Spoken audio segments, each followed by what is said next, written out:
Classroom કે remand room, અમદાવાદની Madhav public સ્કૂલના વિદ્યાર્થીનું માથું દિવાલે પછાડી લાફાવાળી કરી, 4 સેકન્ડમાં 10 લાફા મારનાર શિક્ષક સસ્પેન્ડ, હેવાનિયતના સીસીટીવી। અમદાવાદના પૂર્વ વિસ્તારની એક શાળામાં એક શિક્ષકે વિદ્યાર્થીને ઢોરમાર માર્યાની ઘટના સામે આવી છે।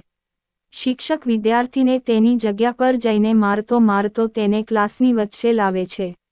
બાદમાં તેનું માથું દિવાલે પછાડી ધડાધડ લાફાવાળી કરે છે। આ સમગ્ર ઘટના સીસીટીવી કેમેરામાં કેદ થઈ ગઈ હતી।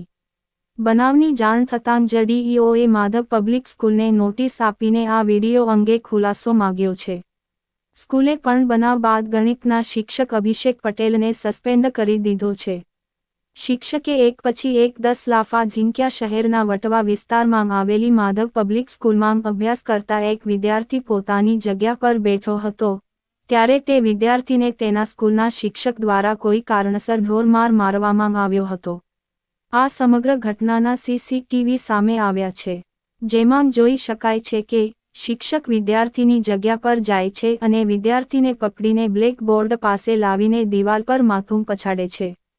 ત્યારબાદ 4 સેકન્ડમાં જ એક પછી એક 10 લાફા ઝીંકી દે છે। જો કે ત્યારબાદ વિદ્યાર્થીને પીઠમાં જોરથી મારે છે અને ધક્કો મારીને બીજી તરફ દૂર કરે છે। ત્યારે આ આખના વાયરલ વિડીયો અંગે શિક્ષણ વિભાગે પણ નોંધ લીધી હતી। સ્કૂલે શિક્ષકને સસ્પેન્ડ કર્યો। અમદાવાદ શહેર ડીઓ રોહિત ચૌધરીએ જણાવ્યું હતું કે વાયરલ વિડીયો અંગે જાણ થતાં જ સ્કૂલને તાત્કાલિક નોટિસ આપવામાં આવી છે। સ્કૂલે શિક્ષકને સસ્પેન્ડ કર્યો છે, પરંતુ સ્કૂલ પાસે આ બનાવ અંગે ખુલાસો માંગવામાં આવ્યો છે।